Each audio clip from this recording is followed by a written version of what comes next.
안녕하세요. 발빠른 시황의 이서구입니다. 오랜만에 하락 마감했습니다. 자, 이유야 어떻든 오늘 하락 마감을 했는데요. 코스피 지수 0.91%, 거의 1% 가까이 하락했고요. 코스닥 지수 역시 거의 비슷한 맥락의 하락이 좀 나타나면서 0.95% 하락 마감했습니다. 자, 그런데 여기에 대한 이유 몇 가지 될 수가 있어요. 하지만 가장 큰 거는요. 오늘 전반적인 상황에서 놓고 보면은 삼성전자가 2.6% 하락했고요. 하이닉스가 동시호가에서 조금 더 밀리면서 0.1% 하락했고요.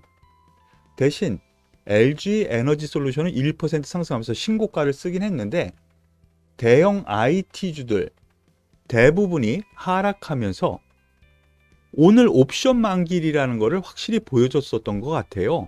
그게 가장 큰 원인이지 않나 싶은 생각입니다. 대형주가 하락했다.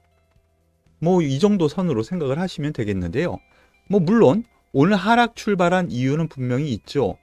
미국 증시가 생각보다 많이 하락했습니다.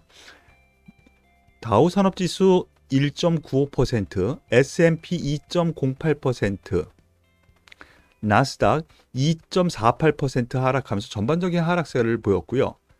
더불어서 필라델피아 반도체 지수는 3% 정도까지 하락을 했었다라는 거.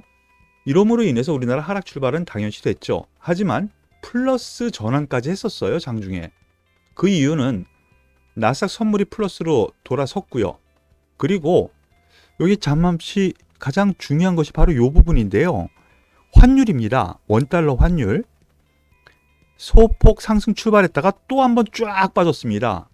그래서 1361원 여기 있죠.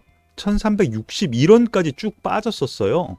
그러다 보니 지수가 반대로 플러스로 돌아서는 그런 흐름까지 보여줬었어요. 물론 장이 지나면서 이렇게 원달러 환율이 양전환이 되면서 지수를 다시 내리누르는 원인이 됐는데 이러한 모든 것이 외국인의 이러한 움직임, 기관의 움직임에서 만기 영향이 있었기 때문에 이랬다라고 보시는 것이 맞는 것 같아요. 장 초반 잠깐 보시죠. 시작하자마자 하락 출발해서 바로 플러스로 돌려 세우면서 여기 코스피 지수예요. 콜옵션에서 수익을 꽤 낸 상태에서 쭉 제자리 그러다가 동시호가에서 또 한 5포인트를 밀었거든요. 이 과정에서 수급을 잠깐 보시면은요. 시간대별로 잠깐 보시죠. 5분 동향인데요. 3시 20분에서 30분, 35분. 그러니까 요 전에 동시호가 마감 현황에서 외국인이 1,100억 원을 매도했었던 거를 갖다가 매수한 거죠.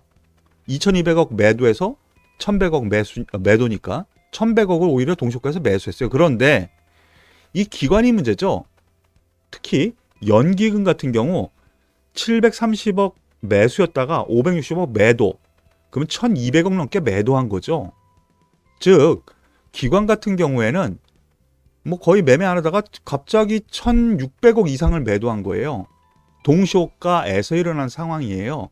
이런 상황에서 외국인 매도를 했지만 요거 가지고 그렇게 매도했다고 볼 수 없고 기관이 동시호가에서 다 이렇게 좀 뭐라 해야 돼요? 진흙탕을 만들어버린 흐름에서 놓고 보면은 만기 영향이 컸던 걸로 보입니다. 더군다나 기관이 선물에서 매도를 8천억을 때렸어요. 좀 기분이 안 좋게 만드는 애들이죠. 기관이 제 역할을 못해요. 물론 자기 전략이 분명히 있겠지만 수익이 얼마나 나는지.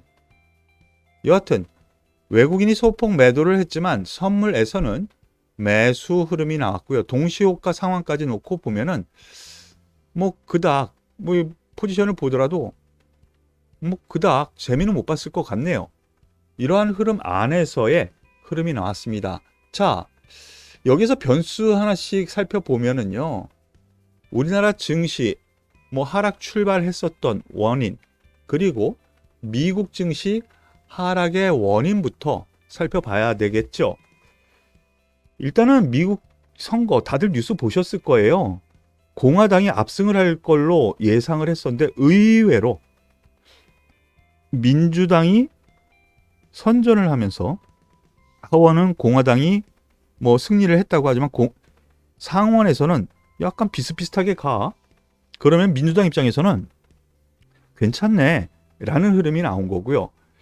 여기에 기대치가 좀 있었어요. 기대치가 공화당이 승리하면 뭐 과거 트럼프처럼 친기업 정책이 나오지 않겠어? 뭐 그런 기대치가 나온 걸로 인해서 상승을 한 거죠. 그거에 반대급부로 일단 제자리 돌려놓는 정도다. 그런데 제가 생각하기엔 그래요. 이 정치적인 이슈로 인해서 문제가 추세가 바뀌지는 않아요.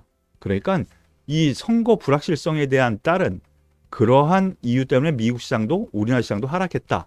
이렇게 해석하는 시황이 많이 있는데 그렇게 보시기보다는요. 미국 때문에 하락 출발을 했고 환율이 약간 요동을 치면서 위험자산 회피 현상이 생겼다. 거기다가 가상화폐, 지금 비트코인이 지금 새벽에도 미국 시장에서 급락을 했었던 거 다 아실 거예요. 비트코인이. 그러면서 위험자산 회피 현상이 나타나 보니까 달러 강세가 조금 진행이 됐고 그로 인해서 원달러 환율이 올라가면서 좀 하락했구나. 이 연결고리를 생각하셔야 됩니다. 다만 지금 미국 선물이 0.4% 상승하죠. 하락 이후 선물에서 0.4% 상승인데 이거 왜 그러냐면요. 오늘 밤에 소비자 물가지수 뭐 많이 들어보셨겠지만 CPI라고 하죠. 소비자 물가지수가 발표가 되는데요. 일단 8% 넘어서는 흐름이 계속 진행됐었는데 이번에 8% 아래 나올 것 같다. 그 기대감이 좀 있는 겁니다.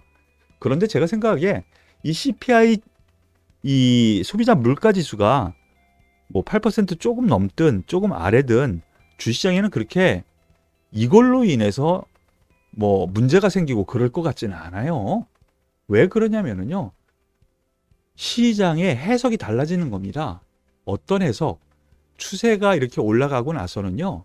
시장의 해석은 CPI가 요번에도 8% 넘었어. 그러면은 이제 고점이겠네. 다음 분기 괜찮겠네. 그리고 뭐 8% 아래 지금 예상치는 7.9%까지 얘기가 되고 있는데 7.9%, 7.8% 나오면은 그러면 인플레이션이 조금 꺾이는 거야? 그럼 좋네. 그러면서 올라가는 거예요. 그러니까 우리나라 시장에 집중하면 돼요. 그리고 대표적으로 환율은요. 한번 방향을 잡으면은요. 이렇게 올라가고 이렇게 떨어지는 겁니다. 환율은 원래 그래요. 방향을 잡으면은 왜 그러냐? 소위 공매도 세력이라고 해서 매도 친 애들이요. 여기에서 오히려 환 매수가 들어가는 거고요.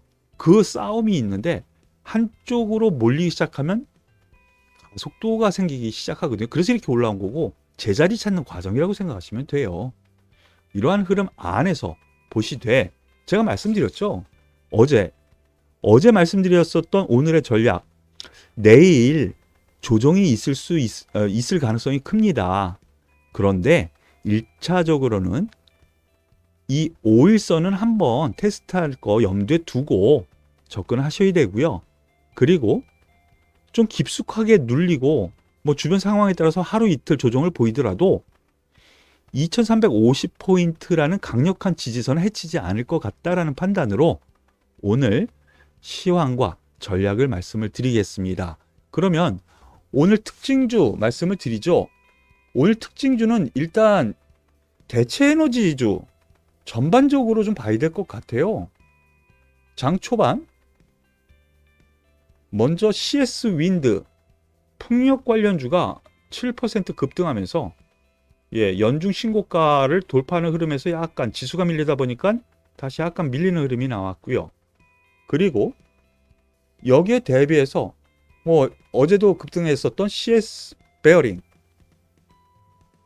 동국 SNC, 삼강 MNT, 삼강 MNT는 오늘 또 상승을 하면서 마무리 지었고요. CS 윈드 역시 2% 상승하면서 마무리였죠. 고점에서 밀렸지만.